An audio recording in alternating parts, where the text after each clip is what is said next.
नमस्कार दोस्तों। नवरात्रि में कन्या पूजन के समय कन्याओं को क्या खिलाना चाहिए, क्या नहीं खिलाना चाहिए और क्या उन्हें उपहार देना शुभ माना जाता है। नवरात्रि में अष्टमी या नवमी के दिन कन्या पूजन का विशेष महत्व होता है। माना जाता है कि छोटी कन्या माँ दुर्गा के 9 रूपों होती हैं। उन्हें आदरपूर्वक भोजन व उपहार देने से माँ दुर्गा प्रसन्न होती हैं और हमारे घर में सुख समृद्धि का वास रहता है। कन्या खिलाने से जब कन्या हमारे घर से जाती हैं, जितना वो खुश होकर जाती हैं उतना माँ दुर्गा प्रसन्न होती हैं और हमको आशीर्वाद मिलता है। नवरात्रि में महाअष्टमी और नवमी तिथि का विशेष महत्व होता है। महाअष्टमी को महागौरी और नवमी को सिद्धिदात्री माँ की पूजा का विधान है। नवरात्रि, महाअष्टमी और नवमी को कन्या पूजन किया जाता है। अब की 2025 में 1 अक्टूबर 2025 को कन्या पूजन किया जाएगा।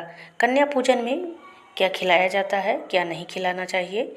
कन्या पूजन में भोजन सात्विक होना चाहिए और माँ दुर्गा को भोग में चढ़ाई जाने वाली चीज़ें ही कन्याओं को परोसी जाती हैं। परंपरा के अनुसार हलवा गेहूं के आटे या सूजी से बना हलवा अवश्य खिलाया जाता है। इसे माँ अन्नपूर्णा का प्रसाद माना जाता है। पूरी ताजे आटे से बनी छोटी छोटी पूरी कन्याओं को परोसी जाती है। काले चने, उबले हुए या हल्के मसाले में बने काले चने का भोजन मुख्य हिस्सा माना जाता है। यह शक्ति और स्वास्थ्य का प्रतीक है। मिठाई, कई लोग प्रसाद में रसगुल्ला, गुलाब जामुन या अन्य मिठाइयाँ भी देते हैं। फल, केले, सेब, मौसमी फल भी प्लेट में रख सकते हैं। भोजन के साथ स्वच्छ जल अथवा मीठा दूध अवश्य दें। अब जानते हैं कन्याओं को क्या नहीं खिलाना चाहिए।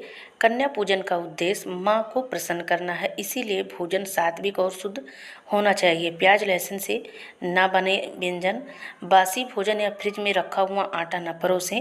फास्ट फूड या पैकेट वाला खाना, चिप्स, बर्गर, पिज़्ज़ा वगैरह पूजन में उचित नहीं माना जाता है।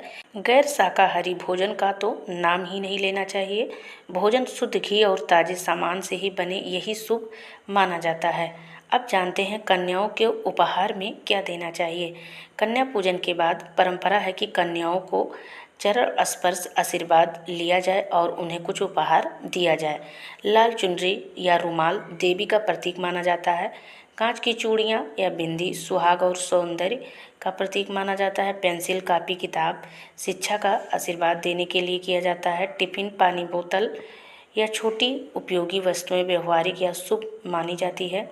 पैसे, दक्षिणा जो है कन्या की थाली में 10, 20, 50 या अपने आर्थिक स्थिति के अनुसार दें। टॉफी, चॉकलेट बच्चों को प्रसन्न करने के लिए किया जाता है।